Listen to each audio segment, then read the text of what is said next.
चाहेंगे आपका तमाम तर जानकारी के लिए 1 बजे होने वाली मीटिंग पर भी लगातार नजर बनी हुई है। महाराष्ट्र से खबर है, जहां लगातार लॉकडाउन के बाद कोरोना मामलों में कुछ कमी देखी गई थी, लेकिन गुज़िश्ता 24 घंटों के अगर आदमशुमार पर नजर डालें तो कोरोना मामलों में इजाफा देखा गया। एक दिन में 46,781 नए मामलों की तस्दीक हुई। वहीं एक दिन में कोरोना से 816 अफराद की मौत हुई। रियासत में अब तक की रिकवरी रेट 88.01% है। पिछले 24 घंटों में 58,805 मरीज सेहतयाब हुए हैं। सीधे रुख करेंगे मुंबई का, हमारे साथ मौजूद हैं हमारे साथी वसीम अंसारी।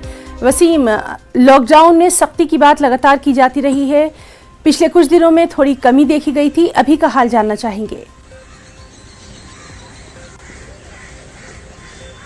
देखिए, अगर हम मंगलवार और बुधवार 2 दिन की बात करें तो लगातार 6,000 के करीब जो मरीज हैं वो बढ़ गए। ये एक चिंता का विषय खास साफ तौर पे दिखाई दे रहा है। मुश्किलें बढ़ी हैं, सरकार की कोशिशें चल रही थी भी किसी तरह से जो नंबर से लगातार कम किया जाए।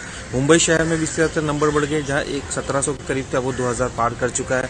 पुणे, नागपुर में भी इसी तरह के आलम साफ तौर पे दिखाई दे रहे हैं। ग्रामीण इलाकों में सख्तियां साफ तौर पे दिखाई देने लगी हैं, लेकिन अब भी नंबर्स में किसी भी तरह की कोई गिरावट नहीं देखने मिल रही है। 17 ऐसे जिले हैं जहां पे कठोर निर्णय लिया गया है। कई ऐसे इलाके हैं जहां पे महज सिर्फ और सिर्फ मेडिकल छोड़कर किसी भी तरह की कोई भी दुकानों को खोलने की अनुमति नहीं दी गई।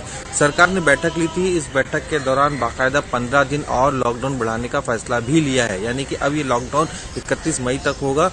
1 जून के बाद ही इस पे नया निर्णय लिया जाएगा। अगर इसी तरह से नंबर्स बढ़ते रहे तो काफी दिक्कतें हो सकती है आगे जाके। वैक्सीन के लेकर भी समस्याएं साफ तौर पे यहाँ पे दिखाई दे रही हैं, खास करके मुंबई शहर में 18 से 44 साल के लोगों को जो वैक्सीन देना था। जी वसीम, तो लगातार महाराष्ट्र के हालात पर नजर बनी हुई है। बहुत बहुत शुक्रिया आपका अदा करना चाहेंगे तमाम तर जानकारी के लिए, और इस सब के बीच अपने नाज़रीन को बेहद अहम इत्तला दे दें। कोरोना के बीच